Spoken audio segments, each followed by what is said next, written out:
Eto talaga yung nilabahan na ilang araw bago pa matiklop. Pagkauwi ko nga dito sa aming bahay, ayan, sobrang daming kalat. Yung mga tiklupin na damit na nilaban ng aking partner, nagkalat nga sila dito sa higaan namin. Doon nga kasi kami natutulog ngayon kila mama kasi nga yung anak ko halos hindi makatulog dito sa bahay namin. Ewan ko nga ba kung bakit. Kaya ayan, for today's video, samahan nyo ako magtiklop nitong aming mga nilaban dito habang natutulog pa yung anak ko doon kila mama. At ikikwento ko nga sa inyo kung bakit nga doon nga kami natutulog muna sa ngayon. Sobrang lapit lang naman ang bahay namin kila mama, kaya nga lang hindi nga ako masyadong nakakapunta dito pag nandun kami kasi nga yung baby ko inaalagaan ko nga. Kaya ayan, no, kumuha nga ako ng free sample para nga i-video ko. Ayan, sobrang dami palang kalat dito. Yung mga nilabhan niya, ayan, nagkalat dito sa higaan namin. Ayan, kaya nga pala kami doon natutulog muna kila mama. Sinubukan nga namin matulog doon. Kung matulog nga ng maayos yung anak ko kasi nga kahit nga umaga dito sa amin, iyak siya ng iyak. Halos kapag natutulog siya, maikling oras lang talaga. Tapos ayun, nagigising, iyak na naman siya ng iyak. Pag umaga, magabi, ganun talaga siya. Napapalibutan din kasi ng malalaking puno yung bahay namin. Tapos meron pa kaming malaking puno ng mangga dito sa may kusina namin. Kaya ayun,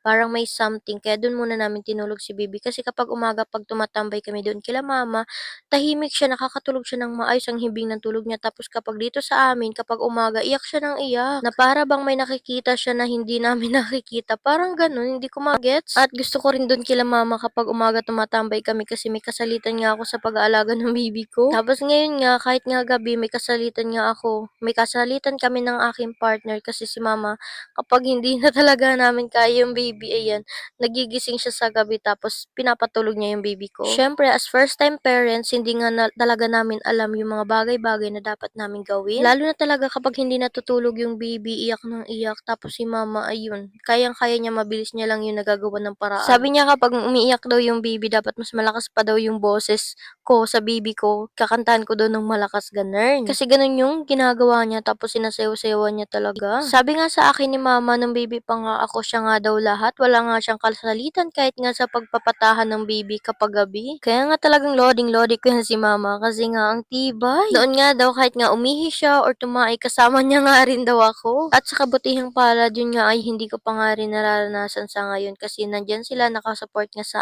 akin. Ang sarap lang sa pakiramdam kapag meron kang magulang na gumagabay nga sa'yo sa araw-araw, lalo na kapag sa mga bagay na first time mo pa nga lang din na nararanasan sa buhay mo. Malapit na nga rin ako matapos magtiklop nitong mga nilabhan na ito at ilalagay ko na nga rin ito diretso sa lagayan ng mga damit. Yung partner ko nga yung naglalaba ngayon, 2 buwan na nga mula nung nanganak ako at hindi pa nga rin ulit ako naglalaba. Yung partner ko nga yung naglalaba palagi, minsan si mama. Sinasama na ni mama minsan yung mga damit ng anak ko kapag nandun sa kanila yung mga gamit ng baby ko. Pumasok nga yung partner ko sa trabaho kahit nga puyat nga kami kagabi. Tapos nga ako, eto may pagkakataon na magligpit nitong aming mga damit dito. Kaya ayan, habang natutulog yung anak ko, pinabantay ko nga muna dun sa isa kong kapatid. Sabi ko tawagin niya na lang ako kapag nagising na siya kasi sobrang lapit lang naman ang bahay namin dun kila mama. Pagkatapos ko nga magligpit nga dito, ayan, inedit ko na nga kaagad itong video na to. Nag-voice over na nga rin ako kaagad.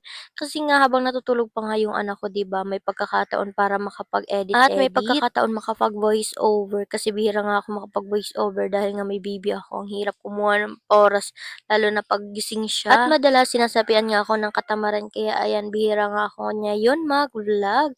Sobrang dami nga pala nitong hanger namin. 100+ pesos ko lang nabili 'to sa TikTok tapos 36 pieces na, 3 dosena na, 'di ba, sobrang Nagpalit na dami. nga rin ako rito ng damit, naka-jacket ako kanina ta's nag-sandal na nga rin ako kasi mainit na yung oras, yung So, ayun panahon. lang muna sa ngayon mga mari ko ang ating vlog. Sa susunod na lang ulit kapag medyo sinipagan tayo mag-video. Bye!